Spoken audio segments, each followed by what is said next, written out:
Welcome to the third Hayley-Roxanna Crafts quick crochet video, where I share information, hints and tips on one area of crochet in a short video. In this video, I am focusing on how to do a slip knot. Many crochet patterns require you to start with a slip knot, so it is the first thing to learn when starting to crochet. A slip knot is a type of knot that you'll use to attach the yarn to your hook. It creates a loop at the end of your yarn which the hook can be put through before pulling it tight. However, it is important to note the slip knot does not count as a stitch. So you need some yarn and a hook to make your slip knot. I'm using some DK yarn and a 4mm hook. But the process is the same regardless of the yarn weight and hook size.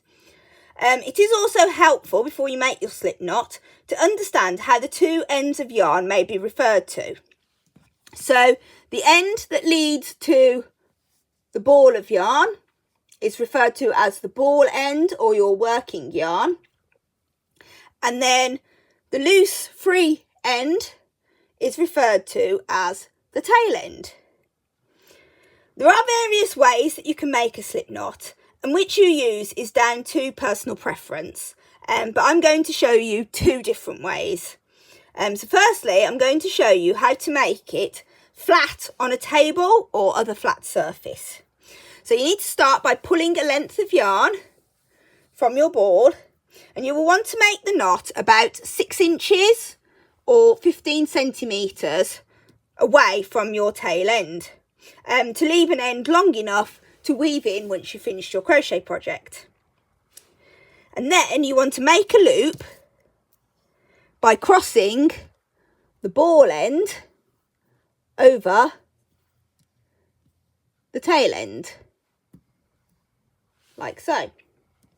Then take your hook and insert the hook into the loop from the front to the back, like so.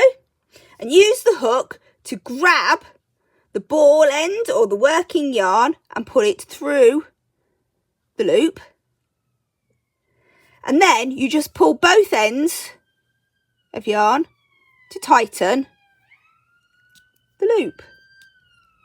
And you want to make sure that you tighten it around the thickest part of your hook to make sure that it is the correct size.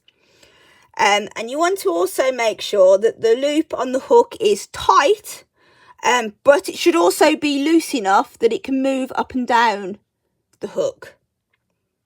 And then you also need to just make sure that you've still got that approximately 6 inches or 15 centimetres of yarn tail for weaving in later.